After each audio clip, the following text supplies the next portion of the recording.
be a shock, maybe a good thing, spice it up a little bit, put Dwayne Haskins as a starter in the first game just to see what happens. A lot of people wouldn't like that, but I think this team's so desperate for a breath of fresh air that something like that could happen. But I think defensively, you look at paper, and this is the thing, guys. We're looking at this from an analytical, from the paper point of view.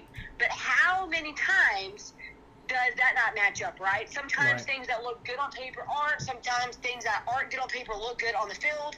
So you look at the paper, who they have defensively, I think this could be a really good effort. But last year, we saw what happened with them. You can only put your defense up there so many times before the offense has to do something. And that's what it's going to come down to, staying healthy and actually having a guy that can make some plays. Not only the quarterback, but I think wide receiver is going to be huge for them as well. Yeah, I'm right there with you. We might have had a little bit of issue with technical-wise. Could have been a Facebook hiccup. I think we're back. Whatever it is, but we're just going to keep moving forward. Week 2, they find themselves facing the Cowboys at home. Week 3, they find themselves facing the Bears at home. Like Jake said, this is a tough start to a schedule for 2019, the Redskins.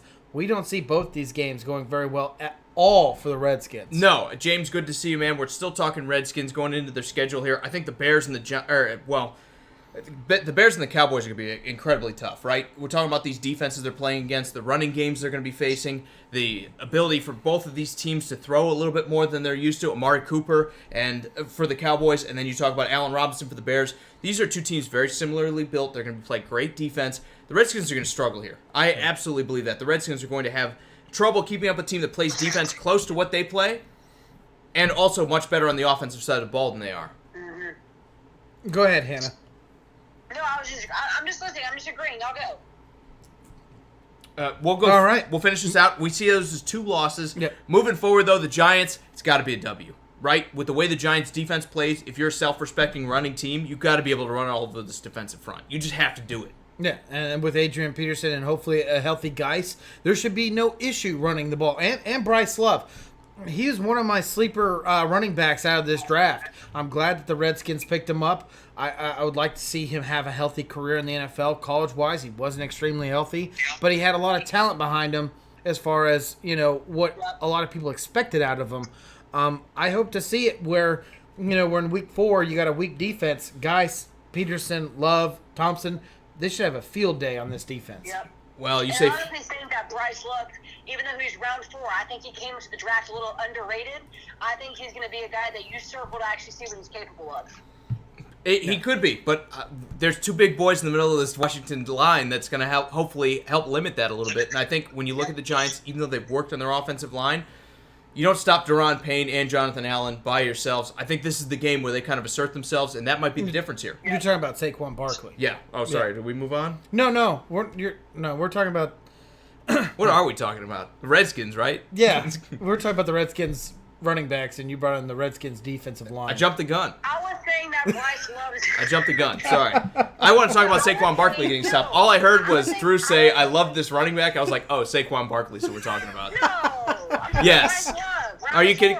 Bryce Love. We're talking Okay. about All Bryce right. Love. Well, let me flip it around. Hey, let me flip it around. No, you're right. You're right. Sorry. I heard this is a running back I love, and I was like, boom, Saquon Barkley. Sorry, I got a little off track. Let me go back on track here, though. It doesn't matter who's carrying the ball. It doesn't matter. As long as this offensive line is somewhat healthy, going up against the Giants' defensive front that, honestly, anybody could be out there playing on. I feel like I could probably get 4 yards of carry on him. This line is going to make so many holes here. This is where the Redskins need to feast. He would disappear so quick. I would not. They wouldn't be near me. Alabama was picked up. Say that again?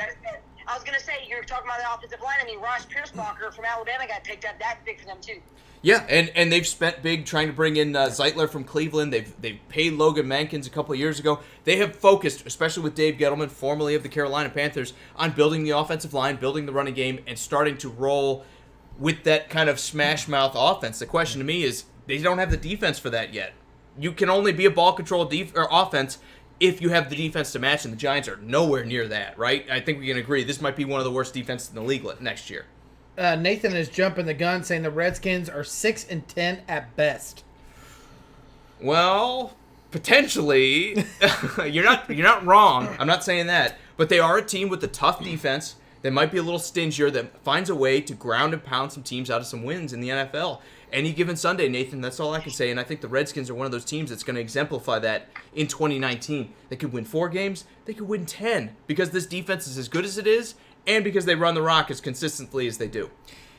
So week 4, we see it as a win for the Redskins. Week 5 and 6, they find themselves facing the AFC East here with the Patriots and then on the road against the Dolphins.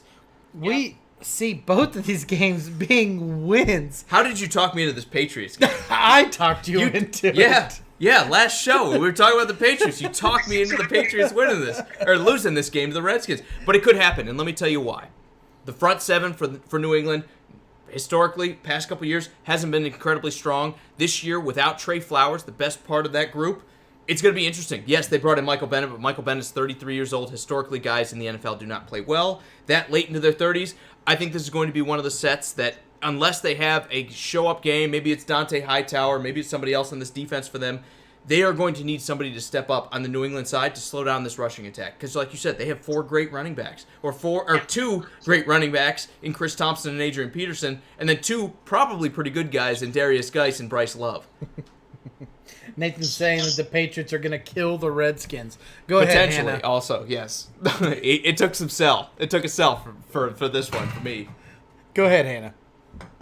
Well, I mean, I think it's going to be interesting to see what happens here. I mean, you're looking at the Patriots. I mean, this time of the year is something you always have to look at for the Patriots. That's something I've always noticed is, I mean, you look at how they played.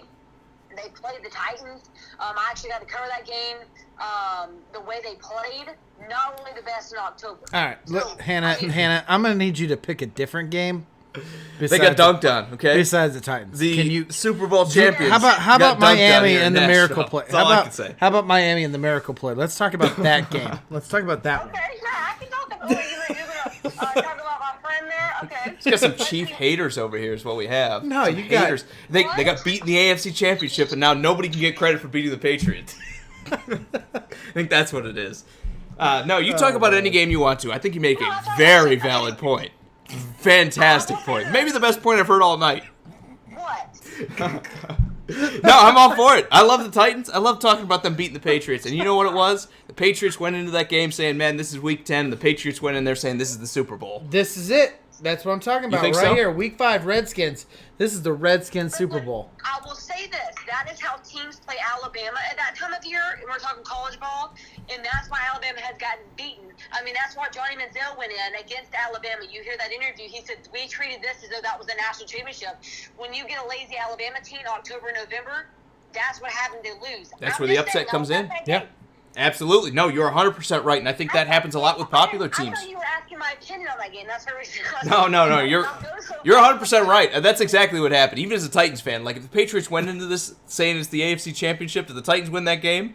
No, my point was this fact No. is Jake's ego can only get so big, so I prefer you pick a different team besides the Titans. That's fine. I'm gonna say you did perfect. Perfect example. Type exactly. I mean, it could have been better. The perfect example for what Couldn't you're have been saying. better, huh? Could not have been better. Okay, believe me. I'll talk about that game instead of the Buffalo upset that the Titans had last year. So perfect for me. I like it. What We'll about leave that it there. We'll Ravens move team, on. huh? That Ravens game? All right, They're not even that good. Okay, I'll talk about the Dolphins. Let's do it. Let's do it. Okay. I mean, friends with Kenyon Drake here, pretty impressed with him and what he's been able to do. But you're going to have to look at the time of year. I mean, that's just what I look at. I mean, maybe it's because I'm a girl and I look at things differently. But you look at the schedule, when they're playing, who they're playing. I mean, if you go in to play the Dolphins at the right time, they're going to struggle. I mean, the Dolphins lost to the Bengals. They lost to the Lions. And I believe they lost to the Texans all in October. So that's going to be something to note. But this team did come back. I mean, of course, you look at the Miami Miracle, or whatever we'll call that. Oh, Miracle is right. You're 100% right there. I mean, did you even know the backstory behind that? I mean, I talked to him after that play because we went to college together, me and Kenyon Drake, so we were talking about that, and it was just so cool to think that they practiced it every single day of practice just in case something happened. And then on the flip side, they actually had to play, and he almost forgot how to play the play because they only do it at practice. Yeah. So that was indeed a miracle. But, no, I mean, I look at that game, I mean, I think it could be a win for them, but the thing about the Redskins is I think you have to just know what type of team you're getting. I mean, are you getting a team who's going to come in treating every game like it's a Super Bowl? Or are you going to have a team that's won 3 or 4 games going into these games thinking, hey, like, we're pretty complacent? That's why I look at these games. I'm not really sure this time of year. But I do think they could beat the Patriots. I do think they have a chance to beat the Dolphins. But I think the first 4 games of the season is really going to set it up for them how the rest of the season goes. Because think about it. If you're the Redskins with this type of team, and losing 3 of your first 5 games, I mean, that's going to be a really hard slug to come up. Absolutely. Well, we have the Redskins starting pretty strong, right? We have them 4-2 after they beat the Dolphins, which again, not quite the same kind of matchup the Patriots are. Sorry, go ahead. You said you have them 4-2. 4-2 to begin the first 6 weeks.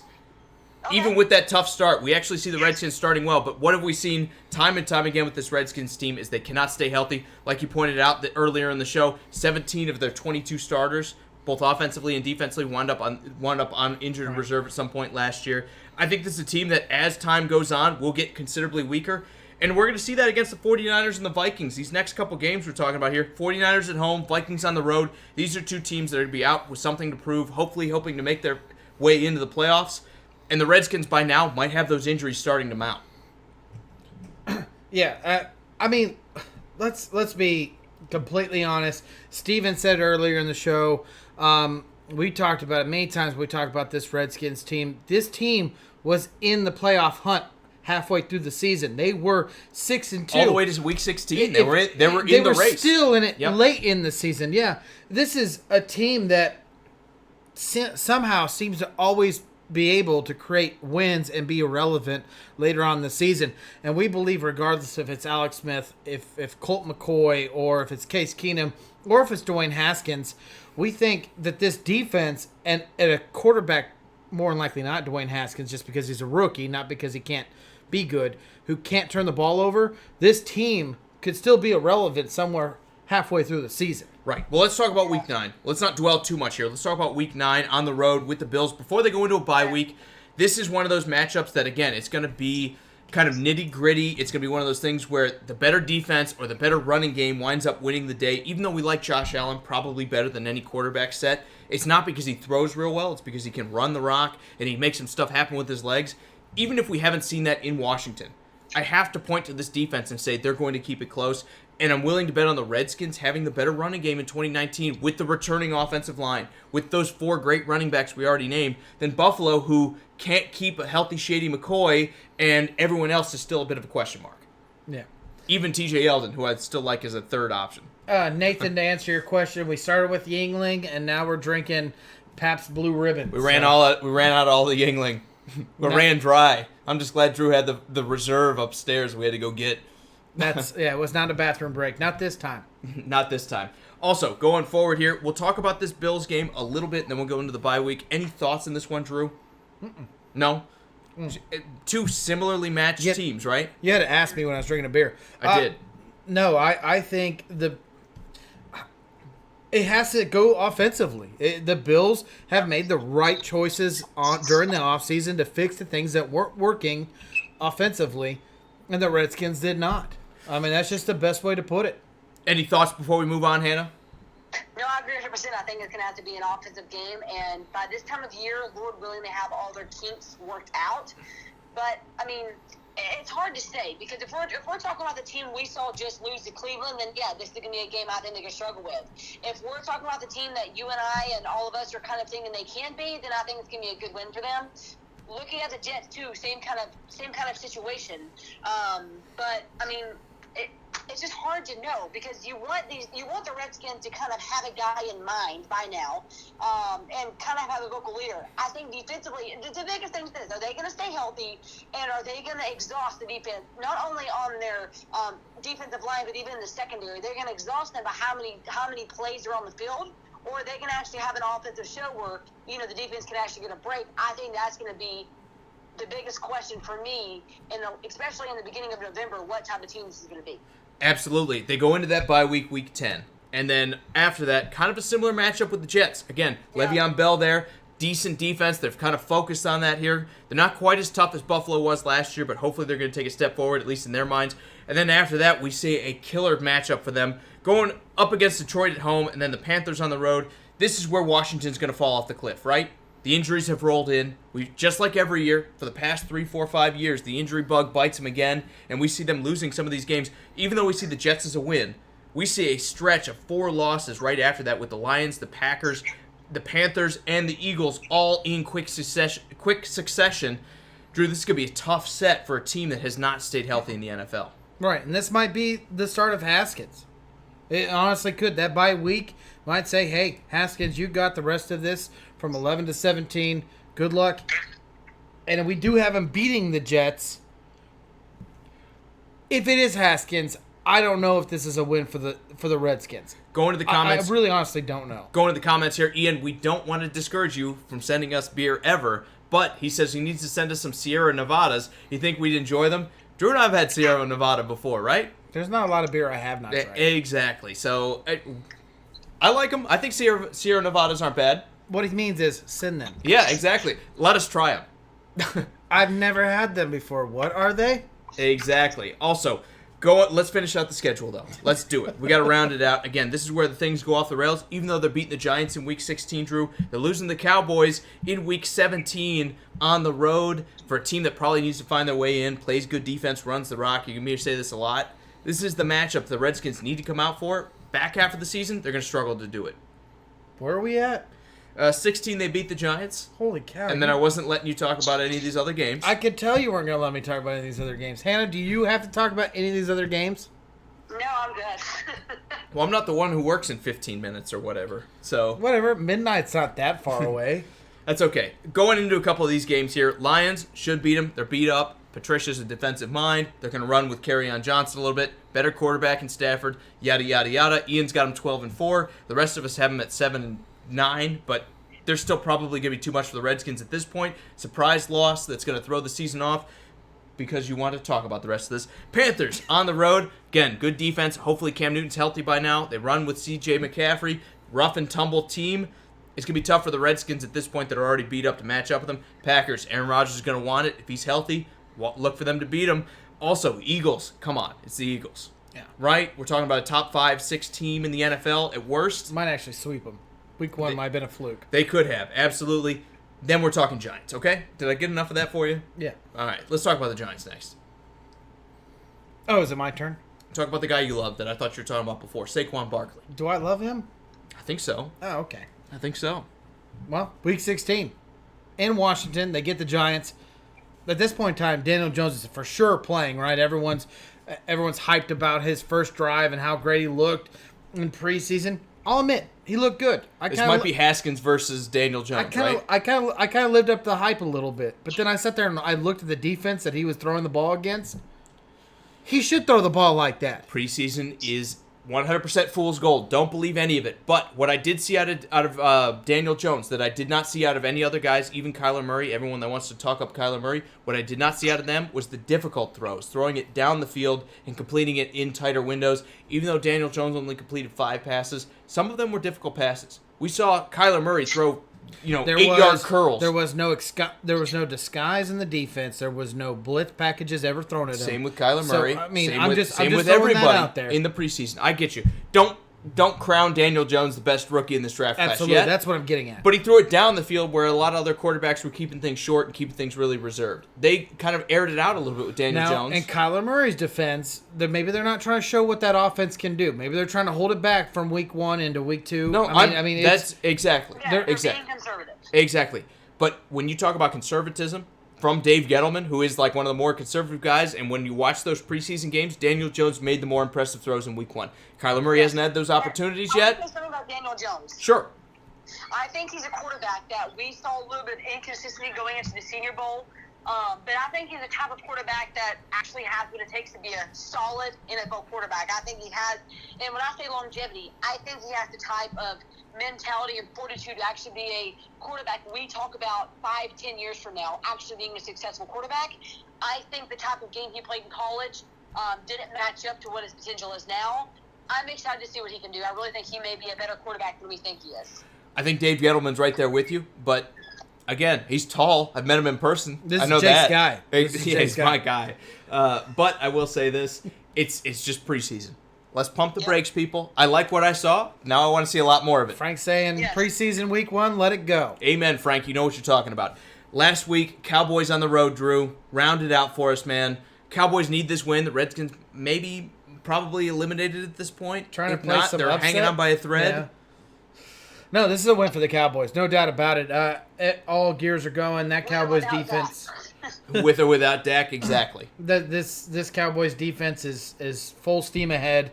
I don't see any kind of drop off on this Cowboys defense. If anything, I actually think this defense is going to be better than it was last year. The Redskins offense will struggle immensely, especially in Dallas. This is a win for the Cowboys. 100%, and that's going to round it out at 7-9. Hannah, is that a little generous for a team that has a lot of question marks like the Redskins do, or are we right about where we need to be? I asked her. I didn't ask you. I think we saw a team that has the potential. But I think this. I think we may actually be surprised in a good way. I think they actually may do a little better than we think. But I think you're right on the mark where you have them. But the team has a lot to improve on, and I think they have the skill set and the talent on the field to do that. I think you're right. I think they're a team that, even though they were 7-9 last year, potentially this could be a 9-win team that's threatening the playoffs because the defense is as good as it is. You run the ball, you play defense, you can have success in the NFL. But I look at these receivers and I'm like, man, it doesn't matter who's playing quarterback if you don't give them the tools to succeed, right? Yep. And that's exactly where Washington's at. So, Drew, I'm going to give you some final thoughts here. Man, like I said, not every win I could sit there and say this is because we started at the beginning of the summer to now, and I'm a Redskins fan. I like the Redskins. To sit there and say that they have a 7-9 season this year, I hope so. I hope that everything pans out the way that Dan Snyder wanted it to be, because Jay Gruden has no answers to anything. He's just a yes man. So if 7-9, Jason Garrett, yeah. If 7-9 is the season, or is the record this season ends at, I'm happy with it. I think the Redskins have a bright future. Hannah, final thoughts on the Redskins? No, I think we've hit the nail. I'm excited to see what they're going to do.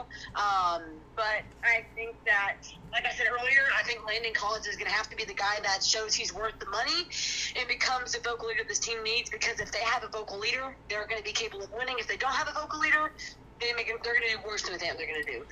I agree. I think this season's 100% on the health. It's all on the doctors. Can you keep this team on the field? Because when you can, they can be effective. If you can't, well, they did pretty well for losing 17 starters last year, right? 7-9? Yeah. Yeah. So my question is... It didn't do too bad, only seeing 5 of the starters playing against the Browns. Exactly. Yeah. So my question is, what kind of health do they have going into 19? But I'm kind of with Nathan here. 6-10's not far off. I think they're going to be one of those teams that's just a little bit short. And I can't wait to see them, though. They're the team that you don't want to face. Right. That's all I can say. With the way they play, they're the team that you don't want to face. So, we've got some special thanks here. I do got special thanks. Before we say goodbye. Also want to remind everybody about our fantasy league and what we're doing. We have a donation for St. Jude's Children's Hospital. It is a great charity that we are trying to put some money towards. And that is the way to get yourself bought into our fantasy team or fantasy league. Right now, $1 gets you in. $1 if you want to give us $1, you can get into our fantasy league. A nickel gets you in at this point, guys. All you have to do is click on our page, go into posts, and scroll down. You'll find it. I pinned it. It's close to the top, if not up there. All you have to do is give $1 to St. Jude's, and you can play fantasy football against us and have me and Drew embarrass you with our team that we're going to put together and try to not butt heads over. We're not drafting a single tight. Oh, we're drafting none of them. I'm a businessman. I got to win in fantasy. Hey, Cody, I'm glad you could join us, man. Thank you for the share. I saw the share earlier. But I do want to give a special thanks out to everyone that gave a comment, like, and share. Guys, this means the world to us. We literally talk sports with you because this is our passion for you. And we are so grateful for Hannah to join us and all her insight. We hope that she is a regular on the show and not just a one-time guest appearance. Don't be a stranger, y'all. Listen, I would love to be on as often as you would have me, and I'm telling y'all, I love the show, and it was such an honor to be a part of your show tonight. Thank y'all for having me. You stole my special thanks. Those can be my special thanks. It's not your... Hannah likes me more than you. I know. All right? All right, guys. Thank you so much. Ian, Frank, Austin, Jamar... I saw your comment later on, man. Go Chiefs. Kevin, Steven, Jeremy, Jeff, Justin, Ron, Bo, Scott, Will, I'm gonna slaughter on that name. You were gonna have to say that one. Is Shero? I can't even read your writing. Okay, I talked to him before. Nestor, Nathan, James, and Cody, you guys are all awesome. Thank you so much. I think you nailed it. I think you nailed those names. Oh, I struck out on the last one. I got it the first time, I think. Sidario? I got to look at it. Is it Sidario? I don't know. But we apologize for butchering it. That's all I can say. Send us the phonetic spelling. I'll try to get it right.